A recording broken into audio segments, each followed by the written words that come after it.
This is my school. It's right place and change along my school. Thanks. This is our computer lab. We chose computer from third standard itself.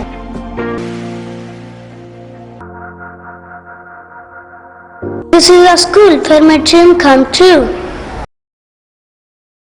नमस्कार। हिसार से Bharatiya Janata party की ओर से चुनाव लड़ रहे रणजीत सिंह का अगर बात करें तो विधानसभा से उन्होंने इस्तीफा दे दिया है। अब ऐसे में सबसे बड़ा सवाल ये आता है कि इस्तीफा देने के बाद क्या चौधरी रणजीत सिंह मंत्री बने रहेंगे या नहीं बने रहेंगे, ये सबसे बड़ा सवाल जो है वो जनता के सामने खड़ा दिखाई दे रहा है। अब ऐसे में अगर बात करें तो एक अखबार में जो रिपोर्ट छपी है उसके मुताबिक चौधरी रणजीत सिंह जो है वो मंत्री बने रह सकते हैं। कानूनी प्रावधानों की अगर बात करें तो कानून में ये प्रावधान जो है वो साफ तौर पे दर्शाया गया है कि कोई भी मंत्री बनता है या मुख्यमंत्री बनता है तो वो जो है बिना विधायक के जो है वो मुख्यमंत्री और मंत्री बन सकता है, बशर्ते कि 6 महीने के समय अंतराल के दौरान जो है वो विधायक जो है वो बन जाए। जिस प्रकार से नायब सैनी मुख्यमंत्री बने हैं तो उनको 6 महीने के अंदर अंदर जो है वो विधायक बनना जरूरी है। और ऐसे में चौधरी रणजीत सिंह ने जो इस्तीफा दिया है, इस्तीफा देने के बाद अगर बात करें तो वो मंत्री बने रह सकते हैं। हालांकि हरियाणा के इतिहास में अब तक ऐसा वाकया जो है वो नहीं हुआ है कि कोई विधायक जो है वो मंत्री बना हो और उसके बाद विधायक पद से इस्तीफा दे दिया और मंत्री बना रहा हो। ये पहली दफा जो है वो ये वाकया जो है वो देखने में आया है, सामने आया है कि कोई विधायक जो है वो अपने पद से इस्तीफा दे दे और उसके बाद भी जो है वो मंत्री बना रह सकता हो। ऐसे में अगर बात करें तो चौधरी रणजीत सिंह अगर चाहें तो वो मंत्री जो है वो बने रह सकते हैं। सरकार अगर चाहे तो उनको मंत्री पद उनका जो है वो बरकरार रखा जा सकता है, बेशक चाहे वो चुनाव जो है वो लड़ रहे हों।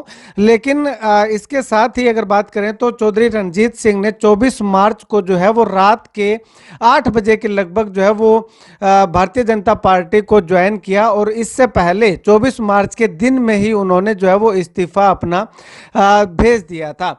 हालांकि उनका इस्तीफा अभी तक मंजूर नहीं हुआ है, स्वीकार नहीं हुआ है, लेकिन इस्तीफे पे जो है वो 24 मार्च की तारीख जो है वो लिखी हुई है, यानी कि भाजपा में शामिल होने से पहले उन्होंने जो है वो अपने विधायक पद से इस्तीफा दे दिया था। तो ऐसे में उन पे जो है वो दल बदल कानून भी लागू नहीं होता है, क्योंकि दल बदल कानून तब लागू होता जब वो विधायक रहते, भारतीय जनता पार्टी जो है वो ज्वाइन कर लेते, शामिल हो जाते। लेकिन उन्होंने पहले इस्तीफा दिया है और उसके बाद जो है वो भारतीय जनता पार्टी की सदस्यता ग्रहण की है, तो उन पे जो है वो दल बदल कानून लागू नहीं होता है। तो ऐसे में अब क्या अब चौधरी रणजीत सिंह जो है वो आने वाले समय में जो है वो मंत्री बने रह सकते हैं, ये जो है वो पार्टी पर डिपेंड करता है और चौधरी रणजीत सिंह खुद पे डिपेंड करता है कि वो मंत्री बने रहेंगे या फिर पार्टी उनको मंत्री बनाए रखेगी या फिर मंत्री पद जो है वो उनका जो है वो वापस ले लिया जाता है। और इसमें एक बात आपको जो है वो और बताना चाहें तो चौधरी रणजीत सिंह का इस्तीफा अभी तक स्वीकार नहीं हुआ है। जिस दिन से इस्तीफा स्वीकार हो जाएगा उस दिन से लेकर के आगामी 6 महीने तक जो है वो मंत्री पद पे बने रह सकते हैं। तो ऐसे में अब कब उनका इस्तीफा स्वीकार होता है और क्या आने वाले समय में वो मंत्री पद पे बने रहते हैं या फिर अपनी नैतिकता के आधार पर जो है वो मंत्री पद को छोड़ते हैं, ये आने वाला वक्त बताएगा।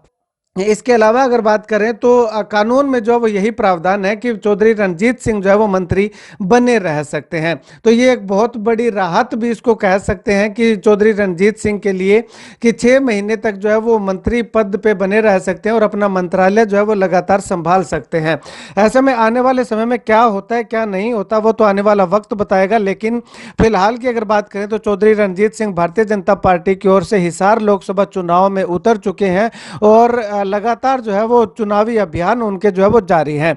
ऐसे में पूर्व मुख्यमंत्री मनोहर लाल खट्टर और वर्तमान में मुख्यमंत्री नायब सैनी जो है वो उनका अच्छे तरीके से खूब समर्थन करते हुए, उनका साथ निभाते हुए लगातार दिखाई दे रहे हैं। आपको क्या लगता है, क्या चौधरी रणजीत सिंह को मंत्री पद पे बने रहना चाहिए या फिर मंत्री पद भी जो है वो छोड़ देना चाहिए? अपनी राय कमेंट सेक्शन में कमेंट करके जरूर बताइएगा।